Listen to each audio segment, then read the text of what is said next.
Hello everyone, welcome back to the channel. It's been a while since the last video, but today we're going to be doing a review for The Marvels. Came out in November. It's been 3 weeks since the film, and traditionally we do MCU reviews well, at least since the beginning of the year. We've been doing MCU film reviews 3 weeks after they came out to give people time, I don't know, to watch the film. So yeah, so yeah, even though some people who are watching probably didn't see the film, so I'm giving you a spoiler warning. If you have yet to see it still, or if you don't want to be spoiled, please do not watch this. Uh, until you see the film, that is. And until then, let's just jump into the review for the Marvels. So, this is the sequel to Captain Marvel, the 2019 film, and it's about like 4 years since the last one. So it's gonna good to see that these characters are back. And it's not just about Captain Marvel, but it's also about Miss Marvel, who was introduced in the 2022 her self-titled Disney Plus series, and then Monica Rambeau, who was introduced in the WandaVision series. Well, at least by this actress. Well, she was played by a younger version in the first Captain Marvel film that took place years ago. But yeah, she's all grown up now. The character is grown up now, that is, and yeah, and she's now the superhero called Photon, I believe. So yeah, it's really centered around these three, and I already got to them. So yeah, it's not really mostly about Captain Marvel. It's really more of like a trio story. It's sort of like how No Way Home was like wasn't just about Tom Holland Spider Man. It was about Andrew Garfield and Tobey Maguire. So kind of like that in a sense. But then yeah, what happens is like basically throughout in the beginning of the film they'll like whenever they make like a certain move they'll like switch places all at once. So I believe this is Monica Rambeau. She's teleporting into from there. Captain Marvel was here, and then she teleported there, and then Miss Marvel, who is in her bedroom in Jersey, literally swapped places with Captain Marvel, and now she's in Miss Marvel's bedroom. And this is from the post-credit scene of the Miss Marvel finale, or at least the ending scene, I believe, from the Miss Marvel finale. I haven't watched it in a while, but yeah, this is it's the same scene from the Miss Marvel finale, and then we see um I believe okay, Kamala Khan is in or Miss Marvel is in Monica Rambeau's place. She's literally in an astronaut suit, and then she's confused. Oh, is this an Avengers test? And then recognizes Nick Fury, and then so I'm guessing that well, I don't know. Nick Fury is not really talked about in the MCU, or at least in the real MCU. Well, in the MCU, he doesn't really get much attention like the MCU news. Like they talk about mostly the Avengers and stuff like that. But yeah, I'm guessing that in the Ant Man's podcast in the MCU, Big Me Little Me, I'm sure that Nick Fury is mentioned at some point. And yeah, so that's how she knows Nick Fury. I'm assuming.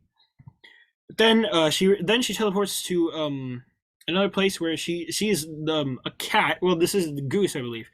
Or a Flerken, or something like Goose. It was a cat in the first Captain Marvel film. Literally, it was literally 8-2 guards who were there, Kree guards, I believe, and yeah, and then with its tentacles, so which is pretty interesting. I mean, it's also kind of scary, but then her reaction is just crazy.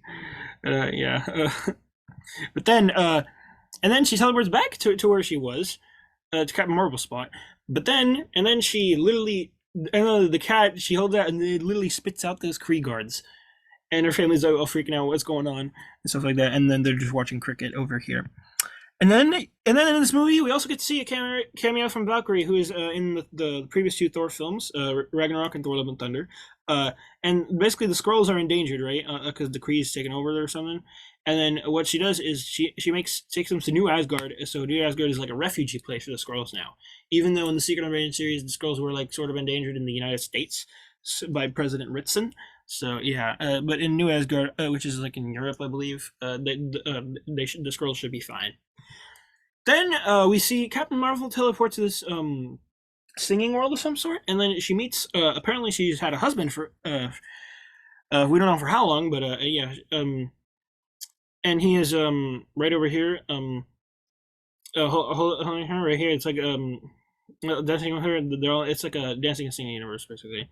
And then we get to see all these four. He gives them new suits. Well, Captain Marvel has a new suit. Miss Marvel has a new suit, and then I don't think this is a new suit for. Oh, actually, it is a new suit. It's the first suit, superhero suit. Monica Rambeau has or Photon has. So yeah, and then now the plot twist of this film is like basically the suns are like is like the villain of this is like getting rid of this or taking away the sun energy, right? And then and even the sun is going down, like in front of like the Statue of Liberty which is in gold after the events of like No Way Home.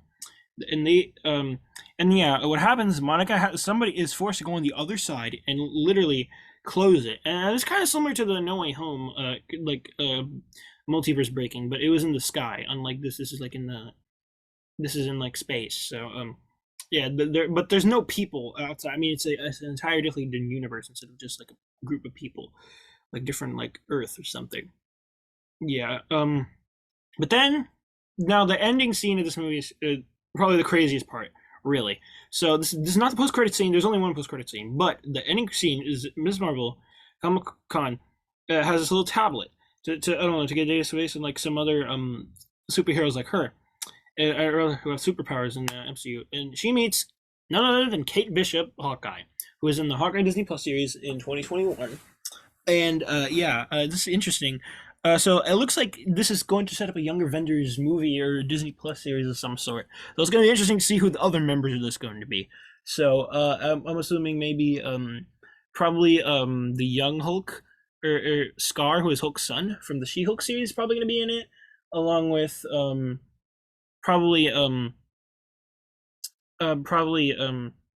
Stature from the Ant-Man Quantumania, and who knows who else could be in it? Maybe even Spider-Man, but yeah, we'll have to wait and see on that. And then the post-credit scene, we get to see Monica Rambeau in the universe that she went into, and she meets a variant of her mom. And then she's confused. This variant is confused because this version of Maria Rambeau does not have any kids in this universe, so she's confused. But then she realizes that this Monica Rambeau is from another, not from the universe of this Maria Rambeau.